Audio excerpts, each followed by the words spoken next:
first of all, congratulations on Touchdown. The album is incredible. I was caught so off guard by it.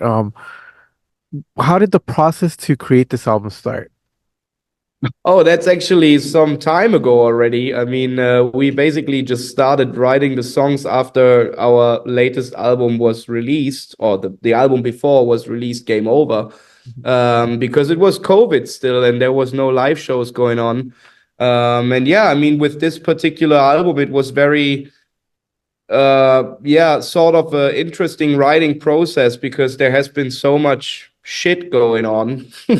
I mean, COVID was happening. I had a flood in my house, and Andre was our guitarist was stuck when the war started in Ukraine, and there was so much input for that album that I think the songs came along on their own, so to speak. The material was pretty quick put together, and the lyrics that we wrote for this album are also, just have to do with all these situations. Isolation Man is about COVID. Fight for the Right is about the war in Ukraine. The flood is obviously about the flood in my house, and so the topics came along pretty quick and easy, and Let's talk a little bit about Fight for the Right because it's one of the songs that caught my attention. Why write a song about the war in Ukraine? I mean, because the topic was there and it touched us, obviously. I mean, first of all, we've been touring in Russia and Ukraine for years without any problems, and we were so welcomed by all the people there, and we have so many fans in both countries, and had amazing experiences on stage and beside stage, and it's just very frustrating that this gets taken away.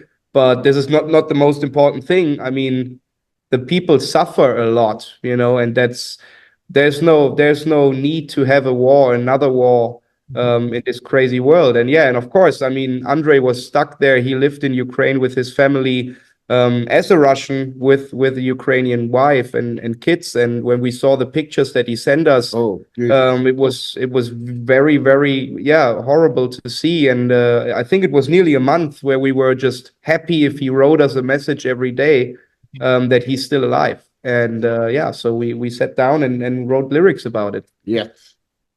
For both of you, having that personal experience with the war in Ukraine, how important is it to use your platform to support people and make sure that you look out for the people you care about and show up for them, be there for them, through tough times, not just the war, but through any tough time that they're going through. Yeah, I mean, that's what music is about, right? Isn't it? I mean, music is emotion, and not only for the fans who listen to it, it's also emotion for the people who write it. And we try to put our thoughts into songs, and we are not the typical people who will make a million political comments in public, because we want to use our songs to transport the message that we think is correct, and that includes that stop the war. I mean, where's the reason for it? Yeah, there is no reason for any war. There is no reason. I think we are living now on. I mean, for me, the whole world is the only thing what we have, and please stop destroy everything. And that's in a way the thing what we are thinking about. So that it makes no sense. Mm-hmm. And this album flows so great, but I think the following track from Fight for Your Right, Forever Free, also stands out. It seems to have a very seamless flow to it. Where did that song come from, and what inspired it? Oh, I mean, we had this melody for it, and that was the driving force. And we found out when we've been in Europe now on the European Touchdown tour, Forever Free was like one of the outstanding songs. I mean, people sang this melody so loud, even when we stopped playing the songs, they sang this melody, and it kept on going, and we are blown away by how the people received this song. And then it's really great to see, and the writing process was pretty easy. Once you had that melody and we had this chorus, it was all there. And I think we can say that we we wrote another UDO hit, which is really, really cool. Oh yeah, definitely there will be one of them. And now you're on your U.S. Canada leg of your tour. How does it feel being here in the States? And is there any difference between the response from the fans from here as opposed to Europe? I mean, we just arrived yesterday, so we haven't played a show yet. And it's been 6 years since we've been here, and we are very, very happy that we can finally pull this off, and we are finally here. And we can say that the tour is happening, and we will play the first show on Friday in Frenchtown, New Jersey.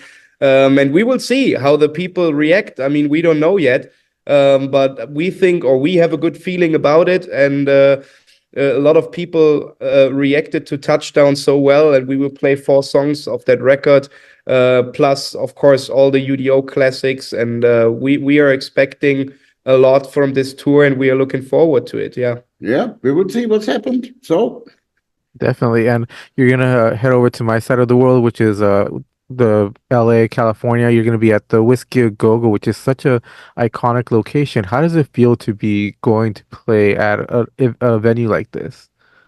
Oh, it's awesome. I mean, we've been there last time in 2018, and it's such a good scene over there. And we met a lot of fellow musicians. We were surprised that they've been at the show and watched it, and they said hello afterwards. And I think Lizzie Hale from Hailstorm was there, and the guys from In Flames were there, and Ray Lucia was there, and that's so cool. I mean, that's something that we don't really have in Germany, to be honest. It's a different kind of scene, and we really appreciate that. And the fans were great, and yeah, playing the legendary Whiskey is it's always awesome. You know, your sound is very reminiscent of like 70s, 80s heavy metal, but it's modernized. How do you continue playing music and evolving your style and making sure you're not just, you know, being a cookie cutter band, making albums that are similar every single time? Oh, that's something that also comes from the chemistry that we have in the band. I mean, we have 3 young, very young musicians with myself and Dee and Andre, and then we have the older generation with my dad and Peter, and that's something we found a way of just having a very good atmosphere and chemistry, not only on stage and when we go on tours, also in the studio. And it's from my side as a young person, it's so cool that my dad and Peter, they don't block off and say, I have the experience, we know how it works, and vice versa. I mean, if we have a crazy idea that they might have thrown into the trash can, they say, no, look, we can do it this way, you know, and then it works. So it's a really cool balance between both worlds. It's important that you are open-minded, you know. That I think it's also a secret in this band, you know, not like what Sven said, you know, like Peter and me, like the older guys, you know, we know everything, blah blah blah blah blah. No, it's that keeps you also creative, you know, in a way, and that's the good thing about in this band. Awesome. And you know, having family being a part of your band does that make the writing process and the creative process a little bit easier for you? I don't think that this has anything to do with it. I mean, of course, we are father and son, but when we go into the studio, then we are musicians and we bring in our own ideas. I come up with mine, he comes up with his, and yeah, I mean, it's just a very good chemistry between each other and between the whole band, and we are very happy that we have that, because I think there's not that many bands who can say that, and we write music together and everyone is involved, and that's very important to us as well. And that's why the UDO albums, they're not the same. Like, every album has this uniqueness and different songs, different influences. Some are a bit harder, some are a bit more melodic, some faster songs, some more heavy songs, and that makes a good mix up, and I think the people appreciate that. Definitely. And since this the album has been long in the works, is there already plans to have a follow-up album coming anytime soon? Yeah, I mean, we always work on stuff, that's for sure, but there's no time schedule at the moment because we are still touring. with this album. And then we have the next thing coming up, which will be the Dirkschneider Balls to the Wall 40th anniversary tour starting in South America in November. Then we do a Europe run at the end of February in 2025. Festivals are already planned, and then we of course would love to come back to the US and Canada with it. And we will see when there is time to go into the studio. We already have ideas, we collect them, and then we'll sit down and start the writing process. Awesome. Well, congratulations once again. This album Touchdown is incredible. I'm so happy I got to listen to it and talk to you guys. So thank you very much for your time. Thank you very much for having us. Okay, thank you.